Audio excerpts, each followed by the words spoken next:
From a tree in an enchanted forest, it's your good friend Whimsy Rainbow Star, and we're here with the Grell Death Scythe tutorial. So to start off, I'm going to show you guys what tools we will need for this project. So, of course, you need a glue gun and glue sticks. You don't need this many, but I'm stocking up. A pen, some sort of cutting tool. I use X-Acto knife. You can use scissors if you want. X-Acto knives just look a little bit more neat. Again, please be careful. You also, if you're using an X-Acto knife, you might want a cutting board or to cut on a surface that's not going to leave like cut marks, because that's like really bad. And of course, a ruler. Now, the materials that we'll need. So I'm kind of iffy on this because I'm kind of doing this last minute, but so I have a couple PVCs because the handle of the scythe, there's like a couple of them that look, rounded. So PVCs and some connectors to make them look rounded. Let's see. I'm going to use paper mache for this project, so you'll need some Elmer's glue. This is just some leftover paper mache glue that I've made. It's just it's Elmer's glue and water, basically the same part Elmer's glue to same part water, like a cup of glue and a cup of water. So foam board, of course. I have a lot of it here. I don't know how much I'm going to use. I have 3 giant pieces, but again, because of all the cosplays I'm doing, I've stocked up. The foam board will make up the majority of the body of the scythe. And then I have basic foam for the teeth of the scythe, just so that they're not sharp and hurtful. So we have a couple spray cans here. We've got primer, which is for the start, and then we've got red and metallic silver. We have a clear gloss finish for the last bit of it. I also have Instamorph. This is going to be for like some of the shapes of the chainsaw that are a little more intricate. For the details, I got some scrapbook paper because it's nice and thick, like it's almost like, like heavier than construction paper, just for some of the little intricate designs of it. So also really quick, I forgot to mention, you might want to get some fabric paint. Now I know that sounds weird, but these are, you can use it on not fabric stuff, but these will be good for the rivets in the chain. You can use something else if you want, but I decided I'm going to use this. I just so happen to have it on hand, thankfully, but it's an optional thing. You'll also need black paint for the handles of the chainsaw. Also, something else that's optional is a permanent marker. That or you can just stick to black paint, but I'd prefer to use this. So now we're going to get started. The first step is drawing and cutting pieces.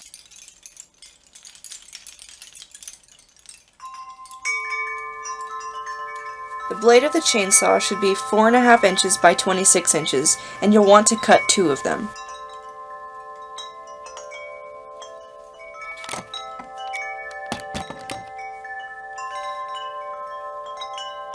Once they're cut, round one end of each piece. I used a French curve to assist my drawing, but it's not required. Trace your first one to the second piece so that it's exactly the same cut.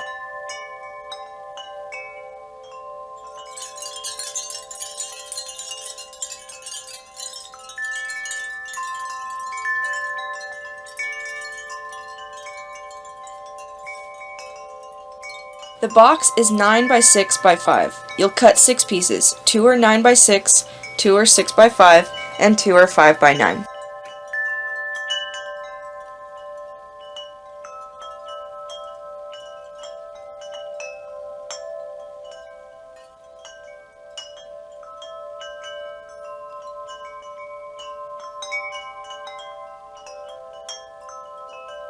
Initially, my cuts were too big. You won't have to worry about this part.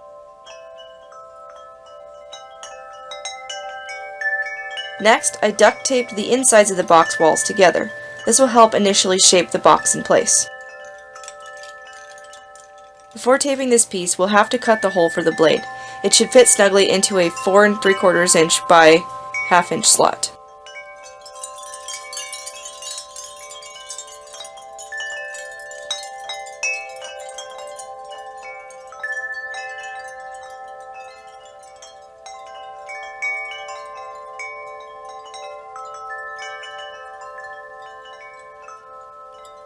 Leave one end of the top of the box open. Now we can glue the box ends together. Then we glue the blade pieces together. You can adjust the blade to be longer or shorter if needed. My final dimensions were used here.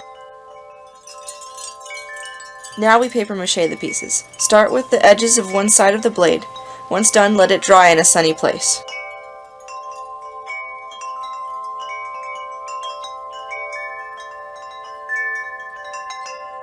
The box should have its edges papered too, but leave one side untouched for it to stand on to dry.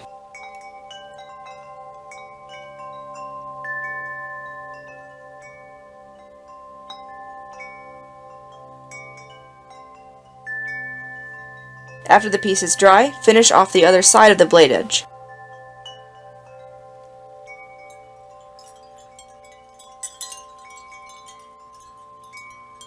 For the box, finish the edges that the box was standing on.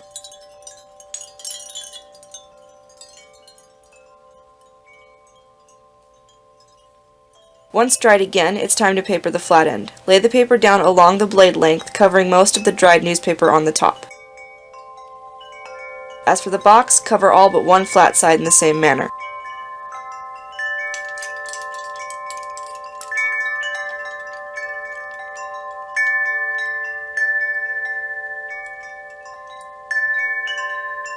Finally, paper up what remains.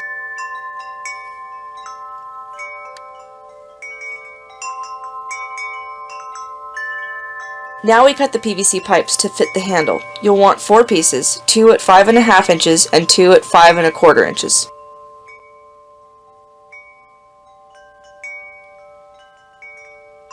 Now comes the Instamorph. Keep your water boiling on medium or just below and start shaping the chainsaw pieces of the motor. The design I went with was a bit more shapely than the boxy version. Feel free to be more or less intricate here. You can also try modeling clay if you don't want to use Instamorph.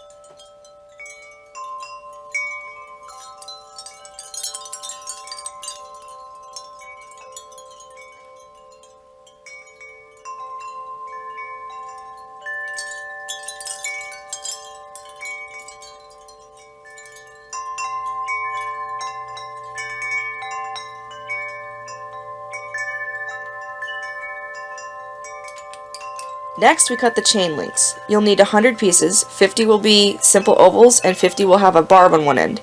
Each should be 1 inch long and ½ inch tall, though the barbs should extend to about 3/4 of an inch from the bottom.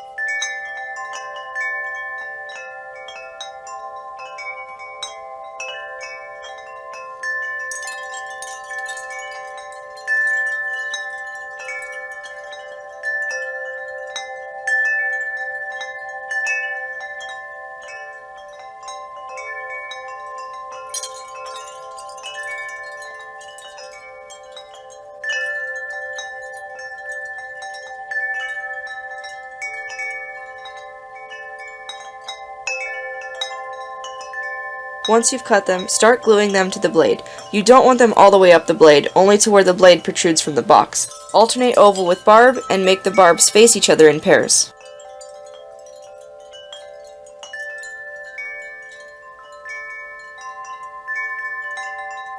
When you start the other side, plain and barbed chains should coordinate to the same piece on the first side, but the barb should be facing opposite directions.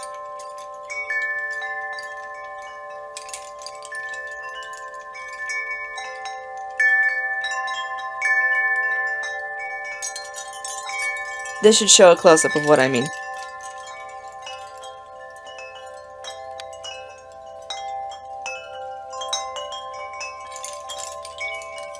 Now we'll glue the molded pieces and the handle. The 5.5 inch pieces are on the sides, and the 5.25 inch piece is on the top. You will also need to puncture holes big enough for the handle to fit inside. Make absolutely sure to glue the PVC joints together. I spaced here and forgot.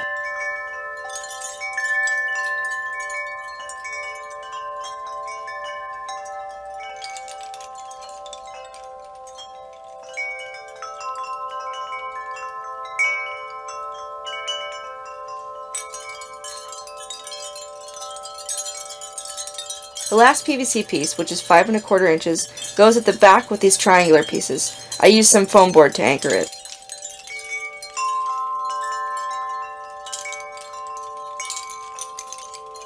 Glue the long piece on top so the lid still opens.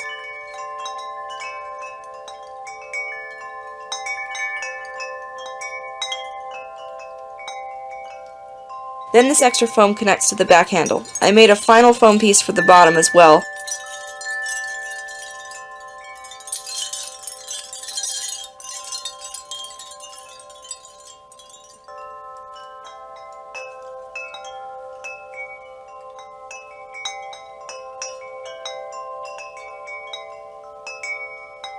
also stick some duct tape on the top of the lid too.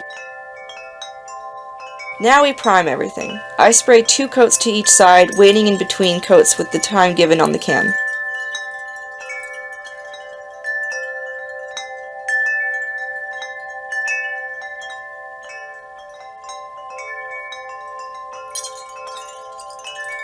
When flipping to the other side, put the pieces on new paper to avoid sticking.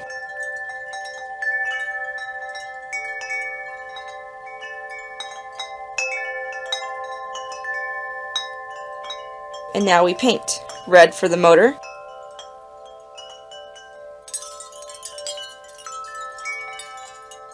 and silver for the blade.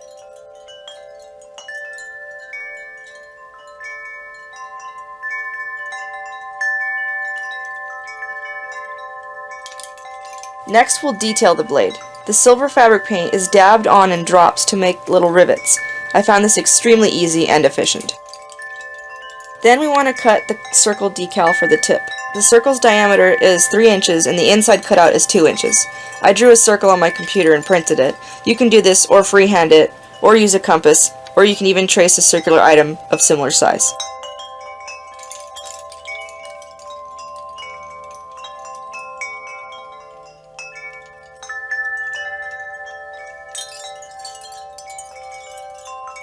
While the first side of the blade dries, we can paint the box handles. They're colored black and can be painted with a brush or a sponge. The back piece should be painted as well.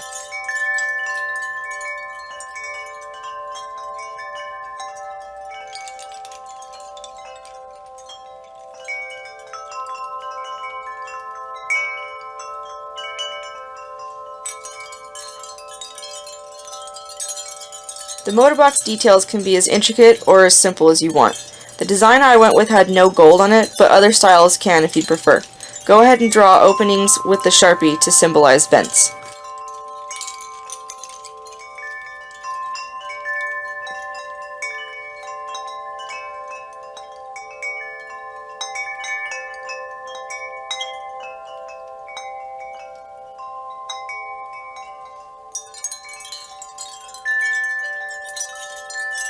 Now decal the other side of the blade.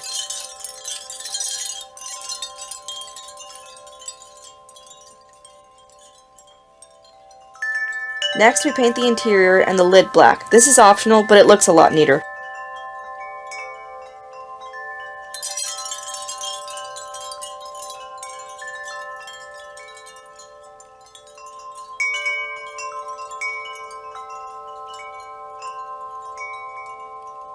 Finally, we can glue blade and box together. This will be tricky with angles, but just make sure the blade stays an even distance above the ground from the box, and that it's aligned straight. I had to let the glue drip down and dry to get to hard to reach places.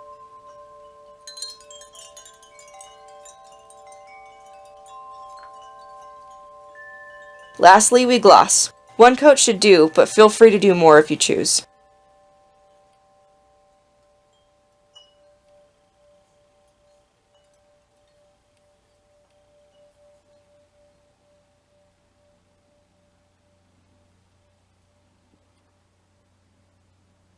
So one thing that's important to do with the Grell Scythe is to make sure you actually glue the PVC in, because it seems to have popped out. I don't know why I forgot to do that when I did that step, so I'm dumb. I'm also putting Velcro on it so that it'll close and not open up when I'm happily in cosplay, so yay. Sorry about that. So when it's all said and done, your chainsaw should look like this. And it's completely harmless because these are all foam, and then, you know, it's pretty sturdy.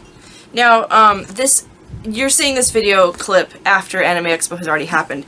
I added a strip of Velcro at Cosplay Repair because I meant to do it before I left, but as you guys know, I was also working on Bayonetta, so things got really crazy, and I didn't get the time. Basically, all I did was I took the Velcro that's got like the sticky back, I just glued these 3 little corners here and stuck the rough edge, and then I glued the other piece to the edge of the box. This is so that it keeps it shut without, you know, anything falling out, because the intention was to use this as a purse, because Grell's Cosplay has no pockets, so, you know, you can put your stuff in here.